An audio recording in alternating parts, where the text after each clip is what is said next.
भगवान श्री राम ने 14 वर्ष का वनवास काटा था, लेकिन वो जंगल था, वहां पर खाने पीने की व्यवस्था की जा सकती थी। लेकिन क्या हाल होगा आपका अगर आपको 14 महीने के लिए बीच समंदर में एक छोटी सी नाव पर छोड़ दिया जाए। उस नाव का कंट्रोल सिस्टम भी आपके हाथ में ना हो, ना तो आप बाहरी दुनिया से संपर्क कर पाए, ना ही दूर दूर तक किसी इंसान की शक्ल देख पाए, ना तो आपके सर के ऊपर छत हो, ना ही सोने के लिए समतल जमीन, ना तो खाने के लिए खाना हो और ना ही पीने के लिए पानी। अगर हो तो सिर्फ दो चीज, ऊपर खुला आसमान और दूर दूर तक फैला तूफानों से भरा समंदर। ऐसी परिस्थिति में सरवाइव करने की सोचने मात्र से ही रूह कांप जाती है। तो सोचो कोई इंसान 14 महीने तक कैसे जिंदा रहा होगा बीच समंदर में। ये कहानी है एक ऐसे इंसान की जो ना चाहते हुए भी बीच समंदर में तूफानों के बीच कहीं अचानक से गुम हो गया और इन भीषण परिस्थितियों का सामना करना पड़ा। पूरी पृथ्वी पर जितनी भी जमीन मौजूद है उसे मिला भी दिया जाए तो भी उससे 3 गुना बड़ा है पैसिफिक ओशियन। अगर यहाँ कोई खोता है तो बहुत कम चांस होते हैं कि उसे ढूंढा जा सके। ये कहानी है सैल्वाडोर एल्वरंगा की, जो मैक्सिको का रहने वाला एक मछुआरा था। वो रोज पैसिफिक ओशियन से मछलियां पकड़कर अपने परिवार का गुजारा करता था। रोज की ही तरह 17 नवंबर 2012 को वो अपने दोस्त कोर्डोबा के साथ मछली पकड़ने के लिए समंदर में गया। जिस नाव में बैठकर वो मछली पकड़ने जा रहे थे वो 7 मीटर लंबी थी। वो नाव ऊपर से पूरी खुली हुई थी, मतलब कि उस नाव के ऊपर कोई छत नहीं थी। उस नाव के अंदर सिर्फ एक छोटा सा आइस बॉक्स था जिसमें वो मछली पकड़कर रखते थे और उस नाव को चलाने के लिए एक छोटी मोटर लगी हुई थी। उन्हें इस बात का अंदाजा हो चुका था कि तूफान आने वाला है, लेकिन मछलियां पकड़ने के लिए वो फिर भी समंदर में उतरे और रिस्क लेकर किनारे से 120 किलोमीटर दूर पैसिफिक ओशियन की तरफ बढ़े। रात के करीब 1 बजे वो समुद्री तूफान की चपेट में आ गए।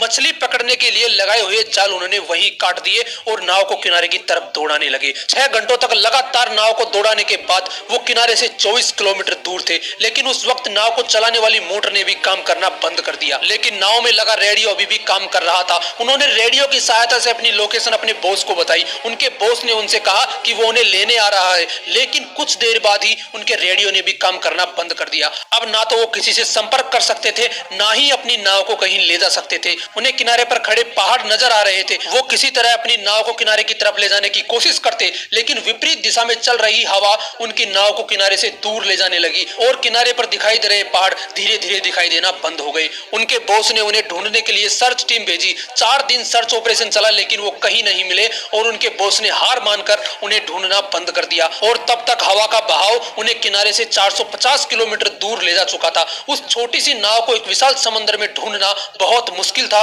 और ऐसी परिस्थितियों में उनका भोजन था कछुए और मछलियां। उन्हें समंदर में बहती हुई प्लास्टिक की बोतल्स मिली। जब भी बारिश होती वो पीने का पानी उन बोतलों में इकट्ठा कर लेते और जब बारिश नहीं होती थी तब वो कछुओं का ब्लड और अपना यूरिन पीते थे ताकि उस विशालकाय पैसिफिक ओशियन में अपने आप को जिंदा रख सके। सोचो उस समय उनकी क्या हालत हुई होगी। अगर वो किसी को आवाज लगाना भी चाहे तो मीलों दूर तक उनकी आवाज सुनने वाला वहां कोई नहीं था। और ऐसे ही 4 महीने गुजर गए, लेकिन उन्हें कोई नहीं खोज पाया। और 4 महीने बाद एल्वरंगा के दोस्त कोर्डोबा ने जीने की उम्मीद छोड़ दी और इस वजह से उसने खाना पीना बंद कर दिया। अब धीरे धीरे उसका शरीर कमजोर पड़ने लगा। उसका शरीर इतना कमजोर हो गया कि उसी नाव में उसकी मृत्यु हो गई। सोच कर देखो उस समय क्या गुजरी होगी एल्वरंगा पर, जब उस विशाल का समुद्र में उसका इकलौता साथी उसे हमेशा के लिए छोड़कर चला गया।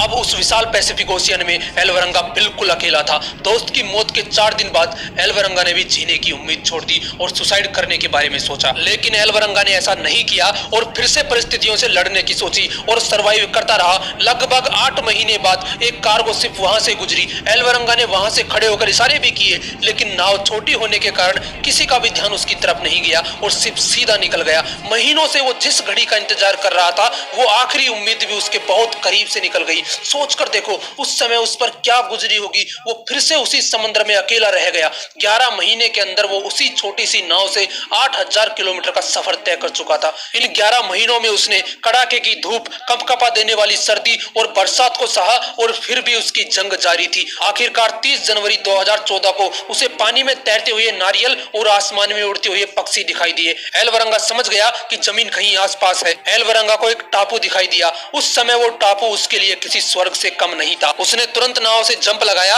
और तैरकर उस टापू पर पहुंचा। 438 दिनों के बाद उसने जमीन पर पैर रखा था। उस टापू पर उसे एक घर दिखाई दिया और वहां पर 438 दिनों बाद उसकी किसी इंसान से मुलाकात हुई। उसके बाद वो अपने घर गया और अपनी इस पूरी जर्नी की एक किताब लिखी। ना चाहते हुए भी उस बंदे ने एक ऐसा वर्ल्ड रिकॉर्ड बना दिया जिसे कोई नहीं तोड़ना चाहेगा। दोस्तों, ये कहानी हमें एक बहुत बड़ी सीख देती है कि हमें आखिरी सांस तक हार नहीं माननी चाहिए। अगर उसका दोस्त भी हार नहीं मानता तो वो भी आज जिंदा होता। इसलिए हमें आखिरी सांस तक हर संभव प्रयास करना चाहिए।